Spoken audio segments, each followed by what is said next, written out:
Bueno, significaría puntualmente que el sistema político encuentra más equilibrio de poder que la oposición, fundamentalmente Juntos por el Cambio, la fuerza política de la cual es el expresidente Mauricio Macri, pasaría a ser la primera minoría en el Congreso y también, digamos, reduciría el poder que tiene actualmente la vicepresidenta Cristina Fernández de Kirchner en el Senado, con la capacidad de convocar y hacer quórum propio.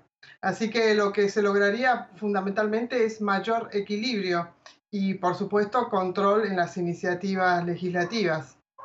Bueno, ¿cuáles fueron los factores que llevaron al gobierno de Alberto Fernández a esta situación tan precaria? Si los resultados le resultan desfavorables, ¿qué podemos esperar de la actual coalición gubernamental con la vicepresidenta Cristina Fernández, que ya mostró fracturas en los meses posteriores a las PASO? Sí, exactamente. Bueno, los factores son múltiples. En parte, por supuesto, la deficiente eh, conducción o administración de todo el proceso de la pandemia, de la crisis sanitaria. En segundo lugar, los problemas referidos a la situación económica, la inflación, como bien dijiste, es un problema que sigue creciendo y el gobierno no ha mantenido un plan antiinflacionario.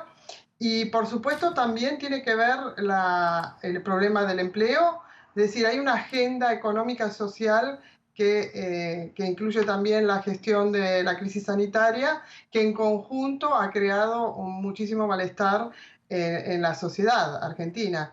Y por supuesto también tiene que ver la dificultad que ha mostrado el presidente de poder dirigir, digamos, tomar decisiones de manera autónoma de la vicepresidenta. La perspectiva de la sociedad argentina es que hay un poder compartido y que no se ponen de acuerdo entre el presidente y la vicepresidenta en qué dirección, qué rumbo quiere tomar el gobierno, ¿no? Para resolver algunas cuestiones fundamentales, por ejemplo, el acuerdo con el Fondo Monetario Internacional.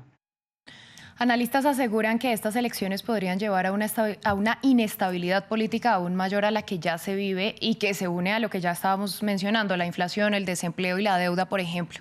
Desde su perspectiva, ¿cuál es la solución a este panorama? ¿Hay algún resultado específico que podría ayudar a que el país tenga una mayor estabilidad?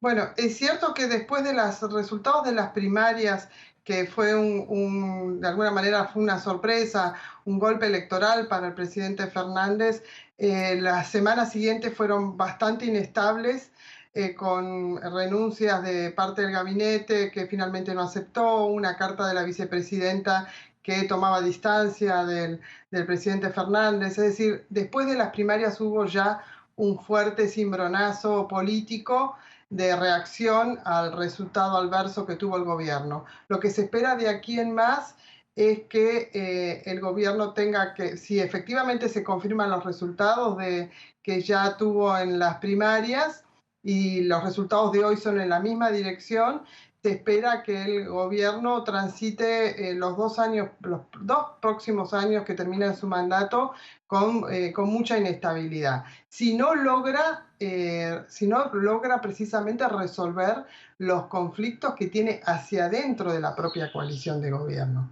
¿Qué podría hacerse? Podría hacerse en primer lugar que el propio espacio del presidente, junto con la vicepresidenta y las fuerzas políticas que integran su coalición, lleguen a un acuerdo que sea explícito sobre algunos de los lineamientos más importantes que tiene por delante el gobierno. Y luego, a partir de ahí, podría convocarse a un acuerdo más amplio que involucre al resto de las fuerzas políticas. Pero lo que dice ahora la oposición es que mientras el propio espacio de gobierno, es decir, el presidente, la vicepresidenta y los otros dirigentes políticos de su coalición no logren ponerse de acuerdo ellos en primer lugar, es difícil que Claro. puedan establecer un acuerdo con el resto de las fuerzas políticas. Sí, señora Yende Rosas, a usted muchísimas gracias por su análisis y por compartirlo con nosotros en France 24.